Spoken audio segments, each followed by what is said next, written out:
প্রিয় শিক্ষার্থীরা, আসসালামু আলাইকুম। আজকের ভিডিওতে সপ্তম শ্রেণীর গণিত বইয়ের পরিমাপ অধ্যায়ের অনুশীলনী 3 47 নম্বর পৃষ্ঠা থেকে 1 নাম্বার থেকে শুরু করে 7 নাম্বার পর্যন্ত যে বহুনির্বাচনী প্রশ্নগুলো দেওয়া আছে সেই বহুনির্বাচনী প্রশ্নগুলোর সমাধান করব। তো এখানে দেখো 1 নাম্বারে কি বলা আছে, 1 বর্গ ফুট সমান কত বর্গ সেন্টিমিটার। তো 1 বর্গ ফুট সমান 929 বর্গ সেন্টিমিটার। এটা হচ্ছে তোমাদের একটু মনে করে নিতে হবে। এটা 41 পৃষ্ঠার ছকে দেওয়া আছে 1 বর্গ ফুট সমান 929 বর্গ সেন্টিমিটার। এটা একটু তোমরা মনে করে নেবে, কারণ এটা একটু মনে করার বিষয়।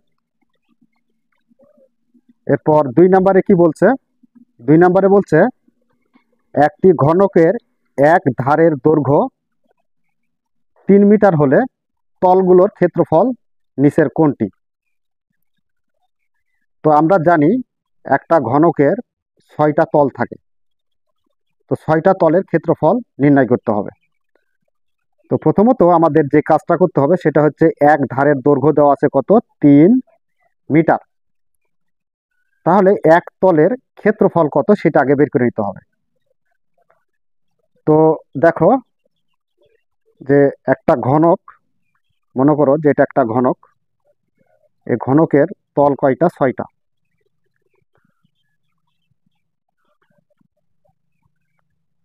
এই 6টা তল, যেমন এই যে উপরে একটা তল, নিচে একটা তল, এই সাইডে একটা তল, এই সাইডে একটা তল, তাহলে 4টা তল, এদের সামনে একটা তল আর এদের পিছনের সাইডে একটা তল, তাহলে 6টা তল। তো এক তলের ক্ষেত্রফলের সূত্র কয় স্কয়ার। তো 6 তলের ক্ষেত্রফলের সূত্র কি? তো 6 তলের ক্ষেত্রফলের সূত্র হচ্ছে 6 কয় স্কয়ার। তো এক তলের দৈর্ঘ্য দেওয়া আছে, এক ধারের দৈর্ঘ্য কত, 3। তাহলে এখানে কয়ের জায়গাতে কত হবে, 3। তাহলে 6 গুণ 3 এর উপর স্কয়ার, তার মানে কি এক ধারের দৈর্ঘ্য যেহেতু 3, তাহলে 6 গুণ 3 এর উপর স্কয়ার বা বর্গ থাকা মানে 3 দ্বারা 3কে গুণ করতে হবে, 3 তিরিকে 9, 6 দ্বারা 9কে গুণ করলে 6 নং কত হবে, 54। তো 54 বর্গ সেন্টিমিটার, এটা হচ্ছে আমাদের সেন্টিমিটার না, বর্গ মিটার। তো এই যে ক নাম্বারে আছে 54 বর্গ মিটার, কারণ এটা মিটারে দেওয়া আছে যেহেতু, সেহেতু মিটার হবে। এরপর নিচের তথ্যের আলোকে 3 নাম্বার ও 4 নাম্বার প্রশ্নের উত্তর দাও। তো দেখো কি বলছে, একটি আয়তকার বাগানের দৈর্ঘ্য প্রস্থের 3 গুণ, এর চারদিকে একবার প্রদক্ষিণ করে হাঁটা হলে 400 মিটার হাঁটা হয়। তাহলে বাগানের দৈর্ঘ্য কত মিটার। তার মানে এই যে মনে করো যে একটা আয়তকার, এটা একটা আয়তকার বাগান, এই বাগান এখান থেকে শুরু করে চারিধার একবার প্রদক্ষিণ করা মানে একবার ঘুরে আসা। তাহলে আমরা কত মিটার পথ অতিক্রম করতে পারবো, 400 মিটার পথ অতিক্রম করব। এই যে 400 মিটার পথ অতিক্রম করব। তাহলে এর দৈর্ঘ্য প্রস্থের 3 গুণ। তো দৈর্ঘ্য যদি প্রস্থের 3 গুণ হয়, তার মানে প্রস্থ কত হবে, তাহলে প্রস্থ ক, আর দৈর্ঘ্য কত হবে, তাহলে দৈর্ঘ্য হবে 3 ক। তো সেই ক্ষেত্রে এখানে এই যে একবার প্রদক্ষিণ করলে কি বলছে, যে তার পরিসীমা অতিক্রম করা হয়। তার মানে আমরা আয়তকার ক্ষেত্রের পরিসীমার সূত্র কি জানি। তো পরিসীমার সূত্র আমরা জানি যে 2 ইন্টু দৈর্ঘ্য যোগ প্রস্থ। তো দৈর্ঘ্যটা কত, দৈর্ঘ্য হচ্ছে 3 ক, তাহলে 3 ক যোগ প্রস্থ, প্রস্থ কত, ক। তো এটা হচ্ছে আয়তকার ক্ষেত্রের পরিসীমা। তো এই পরিসীমা সমান আমরা লিখতে পারি, যদি এখান থেকে চারিধার যদি একবার প্রদক্ষিণ করি তাহলে কত মিটার অতিক্রম করব, 400 মিটার অতিক্রম করব। তার মানে পরিসীমা 400 মিটার হবে। তাহলে এখানে 3 ক আর 1 ক যোগ করলে কত হয়, 4 ক। তাহলে 2 গুণ 4 ক সমান হচ্ছে কত, 400। তো 2 দ্বারা 4কে গুণ করলে 4 2 8 ক সমান হচ্ছে 400। তাহলে 1 ক সমান কত, 1 ক সমান হচ্ছে 400 ভাগ হচ্ছে কত, 8। তো 8 দ্বারা যদি আমরা 400কে ভাগ করি তাহলে পাবো কত, 50। তাহলে অতএব ক সমান কত মিটার? 50 মিটার পাইলাম।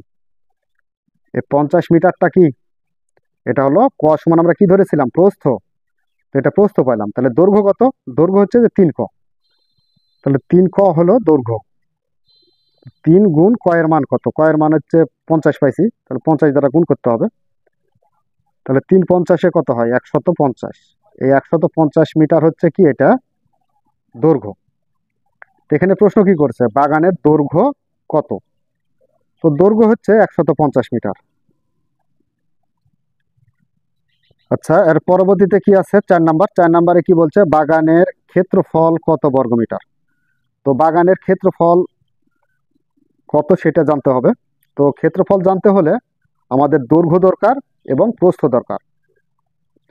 তো এখানে দেখো আমরা দৈর্ঘ্য পাইছি কত? 150, আর প্রস্থ পাইছি কত? 50 মিটার। তো 50 দ্বারা যদি 150-কে গুণ করি তাহলে আয়তকার ক্ষেত্রের ক্ষেত্রফল পাবো। কারণ আমরা জানি যে আয়তকার ক্ষেত্রের ক্ষেত্রফল সমান দৈর্ঘ্য গুণ প্রস্থ। দৈর্ঘ্য গুণ প্রস্থ। তো আমরা দৈর্ঘ্যটা কত পাইলাম? দৈর্ঘ্য পাইলাম 150 গুণ প্রস্থ। প্রস্থটা কত? প্রস্থ হচ্ছে 50।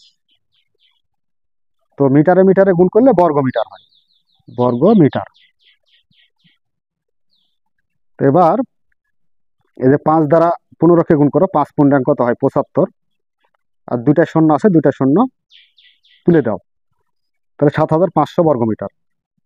তাহলে আয়তকার ক্ষেত্রের ক্ষেত্রফল দাঁড়ালো কত? 7500 বর্গমিটার। এই যে 4 নাম্বারের ঘ নাম্বারে আছে 7500 বর্গমিটার। নাম্বার 5 নাম্বারে কি বলছে? ল্যাটিন ভাষায় দেশি অর্থ কি? পঞ্চমাংশ, দশমাংশ, সহস্রাংশ, শতাংশ। তো ল্যাটিন ভাষার এই যে দেশি অর্থ দশমাংশ। এরপর কিছু তথ্য দেওয়া আছে, দেখো নিচের তথ্যের আলোকে 6 নাম্বার ও 7 নাম্বার প্রশ্নের উত্তর দাও। একটি জমির দৈর্ঘ্য 20 মিটার এবং প্রস্থ 15 মিটার। তার মানে একটা জমির দৈর্ঘ্য দেওয়া আছে 20 মিটার আর প্রস্থ দেওয়া আছে 15 মিটার। তাহলে ওই জমির পরিসীমা কত?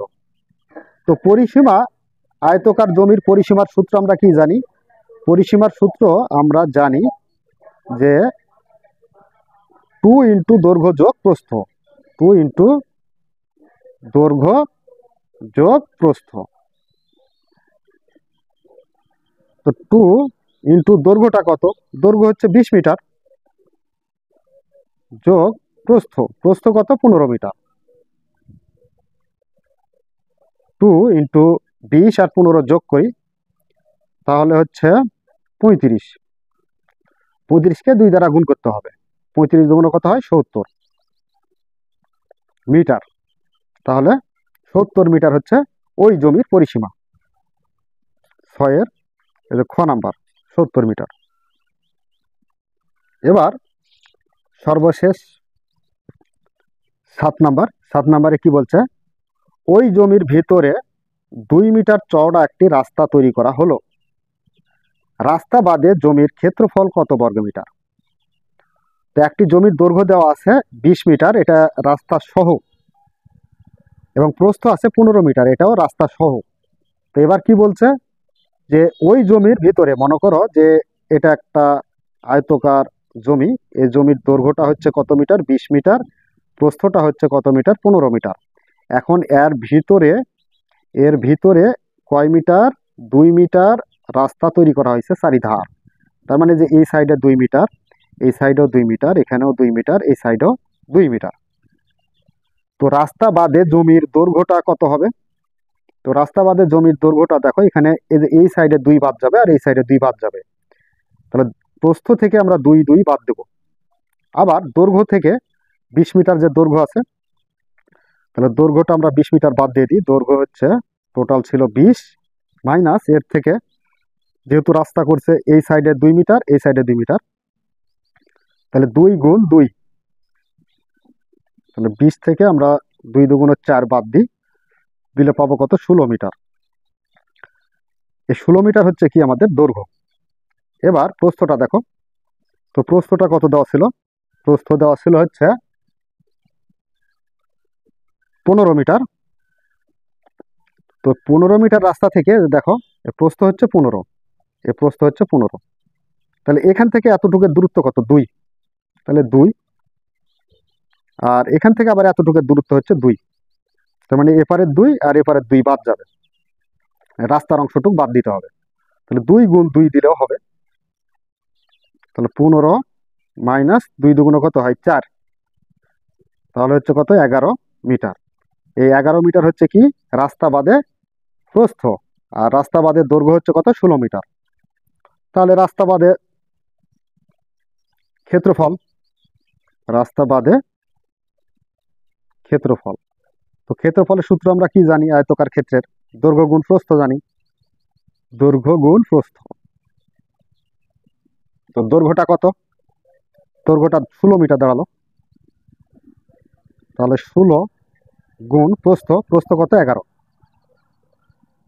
তো মিটারে মিটারে গুণ করলে কি হয়, বর্গমিটার। এবার এই 16কে 11 দ্বারা গুণ করতে হবে। তো আমরা গুণ করে নিই, 16 গুণ 11।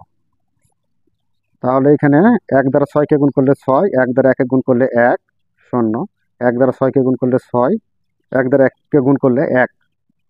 যোগ করি, 6, 1 আর 6 যোগ করলে 7, 1 1 করতে 1, 176। এটা হচ্ছে কি বর্গ মিটার। তো দেখো রাস্তা বাদে ক্ষেত্রফল, তো এই যে রাস্তা বাদে জমির ক্ষেত্রফল কত বর্গমিটার, তো রাস্তা বাদে জমির ক্ষেত্রফল হচ্ছে 176 বর্গমিটার। এই যে এটা সঠিক অ্যান্সার। তো প্রিয় শিক্ষার্থীরা, এই ছিল আমাদের সপ্তম শ্রেণীর পরিমাপ অধ্যায় থেকে অনুশীলনী 3-এর 1 থেকে 7 নাম্বার পর্যন্ত বহু নির্বাচনী প্রশ্নের সমাধান। আশা করি তোমরা বুঝতে পেরেছ। পরবর্তী ক্লাসে আমরা 8 নাম্বার এবং 9 নাম্বার অঙ্কের সমাধান করব। ততক্ষণ পর্যন্ত তোমরা ভালো থাকো, সুস্থ থাকো, এই কামনায় ধন্যবাদ সবাইকে।